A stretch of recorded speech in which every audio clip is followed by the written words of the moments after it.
And that brings us to part one of a multi-part series we are launching tonight that we call Obama and the World.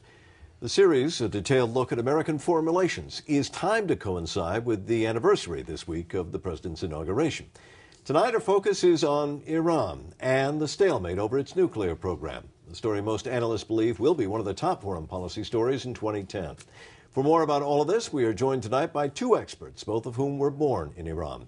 Ervan Abrahamian is a distinguished professor of history at the City University of New York and the author of several books about that country. Arang Keshavarzian is a professor of Middle Eastern and Islamic studies at New York University. Welcome to you both. Thank you. All right, as we remember back to when President Obama was then candidate Obama, he made a point about how he wanted to reach out, if he were elected, to our adversaries, and specifically to Iran to open up a dialogue. And then once he did become elected, that actually happened. Remind our viewers how the United States reached out to Iran. Well, one was on the New Year, Iranian New Year speech, where he opened the olive branch, not just to the Iranian people, but to the Islamic Republic.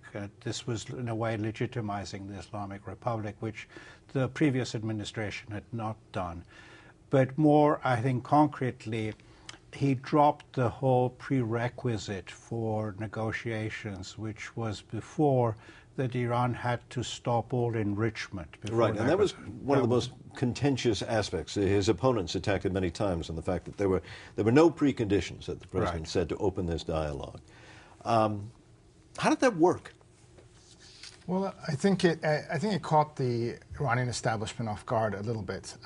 They were forced to actually deal with the president, unlike President George Bush, who was talking about diplomacy, talking not in the language of sticks and carrots and so forth.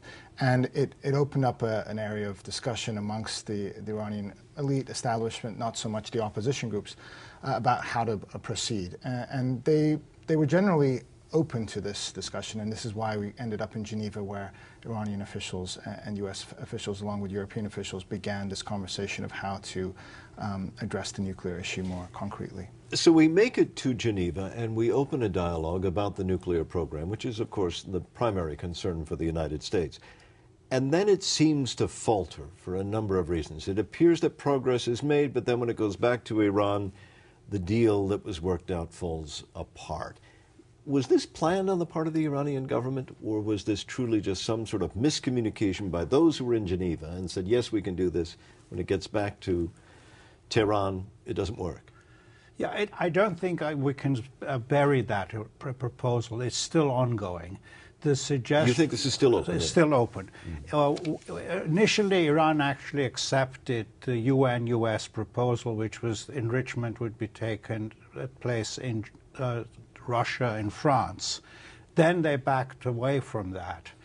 But just to remind people, this is so that the nuclear material, in theory, would not be then able to be used in some sort of weapon. Right. It would be enriched abroad and then given to Iran in limited amounts for medical purposes. Mm-hmm.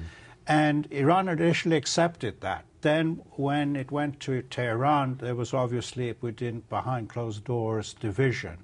They rejected that. Are we supposed to believe that while this dialogue continues, that the nuclear program is moving ahead full speed in Iran?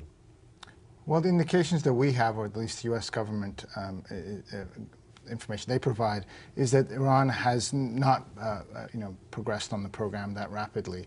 The humming and hawing over this proposal, the feet dragging, is more of an indication of and more of a reflection of the deep conflicts within Iran, both between kind of people and the regime, but also within the regime amongst the establishment, and not only between the opposition groups and Ahmadinejad and Khamenei, but even amongst the conservative hardliners who see this as a moment where their differences, their debates can be aired regarding the nuclear issue, but also on economic issues as well. Mm-hmm. Yeah. Well, if we talk about, say, we have not come to some sort of agreement, what are the positives that have come out of this?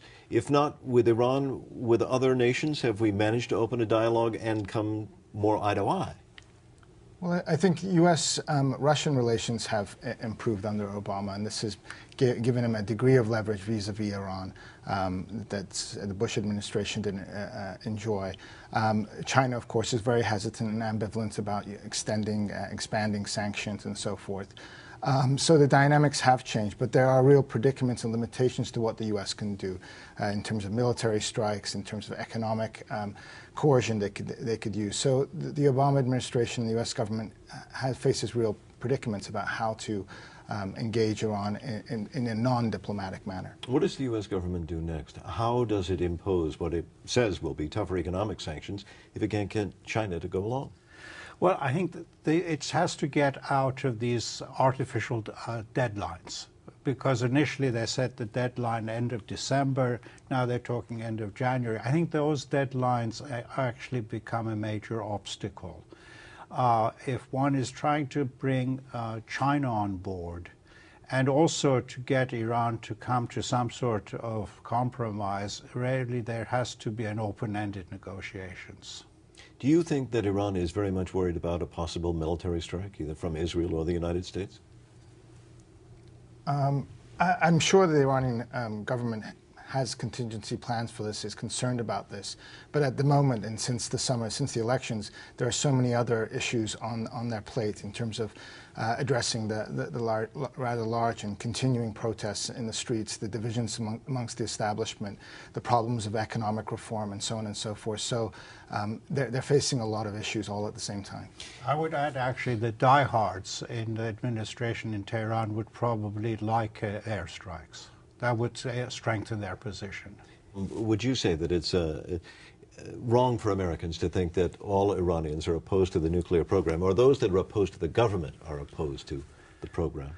It's actually, the nuclear program becomes a football within internal politics. So, for instance, initially when the government accepted the UN-US proposal about enrichment in Russia and France, the opposition, surprisingly, actually criticized the government for doing that. But I would say deep down they would want a settlement with the United States over the nuclear issue. But anything the government does, they will oppose, basically because they are the opposition. We are out of time, but so much we could talk about. My thanks to Irvan Abrahamian and Arang Keshavarzian. Thank you both. Thank you very much. Thank you.